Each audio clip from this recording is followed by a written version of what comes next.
Hey, are you feeling sad and being comforted? Find out today. Thank you so much for joining us as we're continuing our verse-by-verse study here through the book of Matthew. We're in the Beatitudes, the blessings. So last time, check it out if you haven't seen it yet, but last video we talked about that these are steps.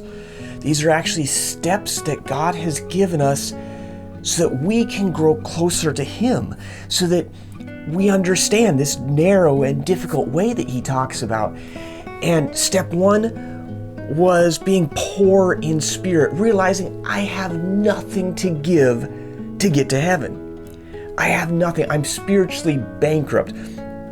This is chapter 5, verse 4 today. It says, "Blessed are those who mourn, for they shall be comforted." So how many times do you yourself mourn, or we look around and we see people mourning and we're like, hey, they're not being comforted. What's wrong? Is this just talking about a general sense? Or is there something different? Is there something deeper? Maybe this is linked right to the verse right before it. Remember, it said poor in spirit. We talked about it's basically like spiritually bankrupt. You got nothing. You actually have a debt to pay. But why? Why are you and I spiritually bankrupt? We don't have anything. It's because of sin. The sin in your life, the sin in my life.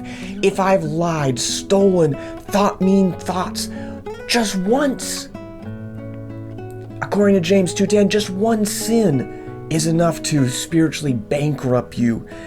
And now, when we come to God, first we're saying, I have nothing to give. I can't get closer to you on my own.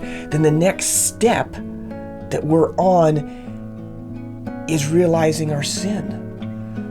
Realizing what this is doing to God, starting to mourn our own sin. And so as we pray, God, thank you that I'm not enough.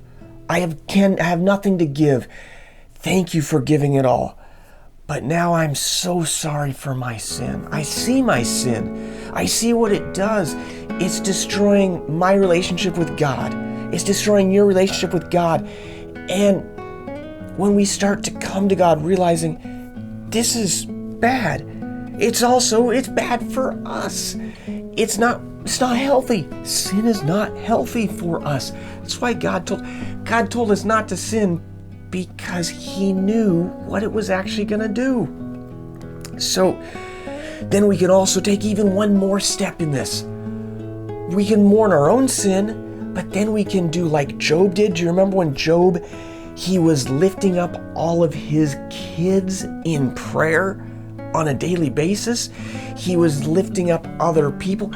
We can now in prayer lift up our friends, our family, mourning their sin. We can lift up our city, our state, our nation, our church. We can be mourning the sin that's going on. And this is going to produce a change in your heart and my heart to the sin that is holding on to us. It's going to produce a change in our relationship with God. It's going to produce a change in our relationship with our brothers and sisters around us as we are mourning their sin. We're pleading for their sins. And this is going to change us. I so love this. The steps continue. We just finished step 2.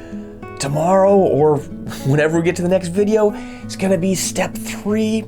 Awesome stuff. It just gets better and better. So, thank you so much for joining me. I sure love you. Let's check it out next time.